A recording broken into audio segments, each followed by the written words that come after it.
Welcome back, Physics 30. Today's lesson is half-life. And if you finish Math 20-1, you probably already faced some question like this because half-life, I believe you learn it in a series and sequence. But in any case, half-life, like the word suggests, if I have, let's say, 100% radioactive matter, how long does it take to have that original 100% into 50%?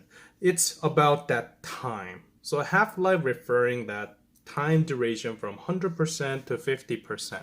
Some of those chemicals, atom if you will, takes about some minutes and hours. Some of them take years.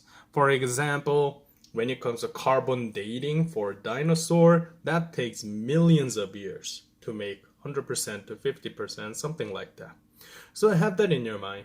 And radioactivity is basically talk about the rate of radioactive emission, and that's a decay procedure by emitting alpha particle, beta, negative or positive, or gamma particle, something like that. Gamma radiation, sorry. And it is measured by Geiger count. And Geiger count use a unit known as Becquerel, BQ. Becquerel is, think about it like when you first learn about the current of an electricity. Current unit is amp, which is technically Q over T, which is how much coulomb of charge per second in a certain area, something like that. BQ, Becquerel, basically means the same thing. It's one emission of a particle per second. So it is a unit of rate.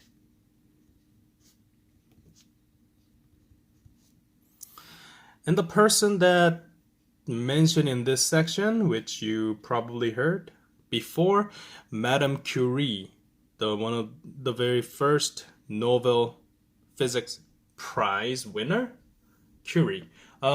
Madame Curie basically discovered that radioactive is not affected by things that affect chemical reactions, such as like external factor, like temperature, pressure, or bonding with other atoms, like hydrogen bonding, intermolecular to intramolecular, which is within like Lewis-Stahl diagram in chemistry 20, you may know, like covalent bond. But in any case, there are only two factors that affect radioactivity. One is their mass, so how much it is available. Sometimes it doesn't start with 100%, depends on the question, but in any case, initial amount. And number two, the half-life of the radioisotope. So without further ado, let's go with this graph, an example. Half-life, like I mentioned, it is the time required for half of the atom in a sample to decay, or 100 to 50, or 50 to 0. You can think it in that way. It can be 80 to 30 even. But all the isotopes have unique half-life. For example, thorium-234, when it comes to day 0, of course, everything, 100%, is parent nucleus. It's like your initial momentum, if you will. You didn't have any of a conversion of that momentum into something yet happen. Or initial energy, potential to kinetic, something like that. Or vice versa. Day 24, now this 100% thorium-234 is now getting less because some of the particle will be emitted during that time. And 50% was other atom. That can be basically daughter nucleus plus some kind of other particles. It can be alpha, beta, whatever that can be. And if you let the clock pass more, then naturally you will have only this proportion, 25% in this case, you will see. And that graph pattern, you can find it from the right side. If you take Science 30, this science 20 more, I guess. This graph is given, you need to match which one is which, something like that. But half-life, like the word suggests, 50% is where you need to focus. So if you have any graph given, you just need to trace that. And the time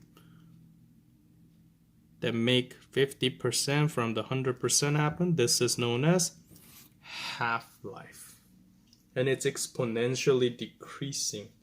It looks like inverse relationship, if you will, but talking about inverse relationship, this is a formula. The one on the left is given, one on the right not given in your data booklet. So when you see big case N, think about that as NF, final amount. And that can be gram or percentage, something like that. When it comes to N0, that's original amount, so initial amount.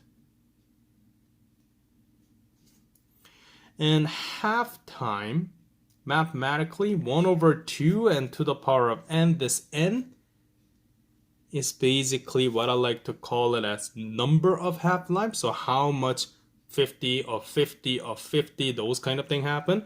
To understand that, you need to use this formula though. Total time over T1 over 2, which is half-life.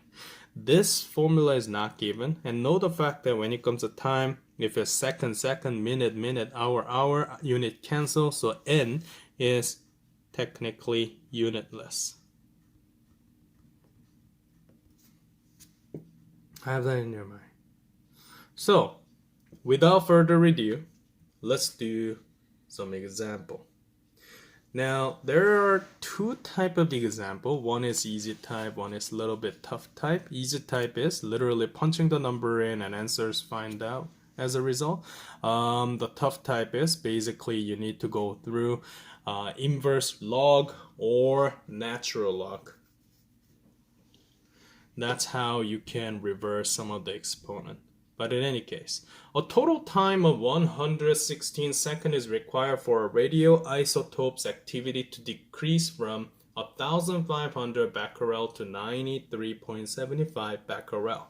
So, first thing first, total time is given as 116 seconds.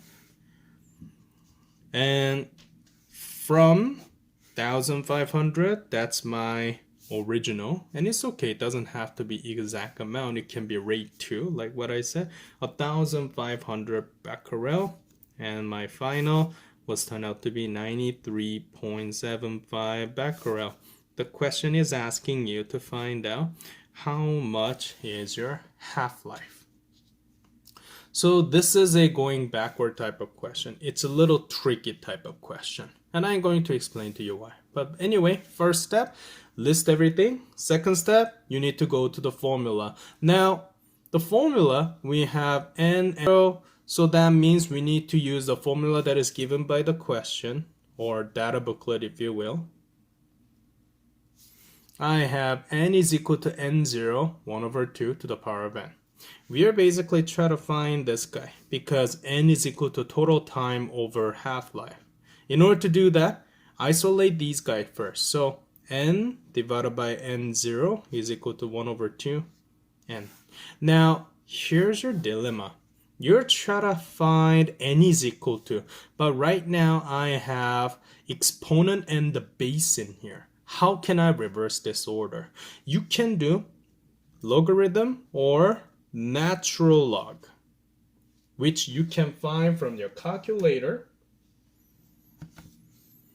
Logarithm or ln, natural log. It doesn't matter which one you use. So I'm going to use natural log because that's one of my, go-to. It's easy. But if you like to go logarithm because you did math 30-1, then please feel free. So the way that you do is this. One of them, you need to put it on left side and right side. So if you use natural log, it will look like this. If you use logarithm,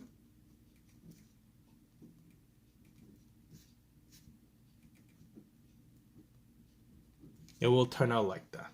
It doesn't matter which one you use, but in any case, let's solve this question and isolate for n. So n is equal to natural log n divided by n0 over natural log 1 divided by 2.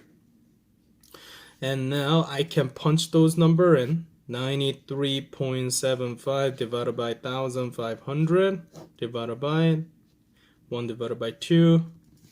And n values coming out as a result. Oops.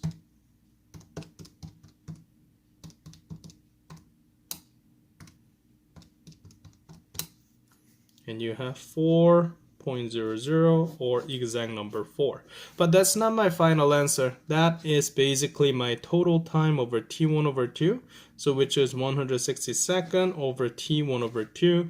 So if I rearrange the formula, 116 divided by 4, and that's turned out to be 29 seconds. This is one of the tough example of a question.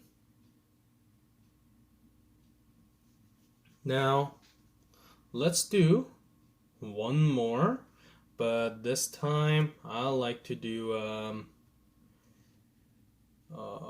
there's not much of an easy question. There is the one that is involved with the graph on the next page, so let's go with that. Generally easy type of question, the one that involves a simple punch the number in, can be found as a graph. What I'm going to go through is basically, how can I say,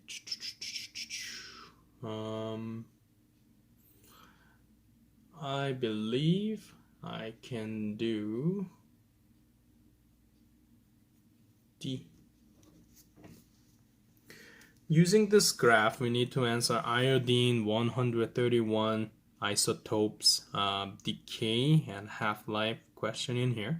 The mass of 24 gram of iodine 131 after 4.0 days, we need to find that. Now, here's the thing. First thing first, mass is located as 24 gram of it, but 4.0 day is located over here.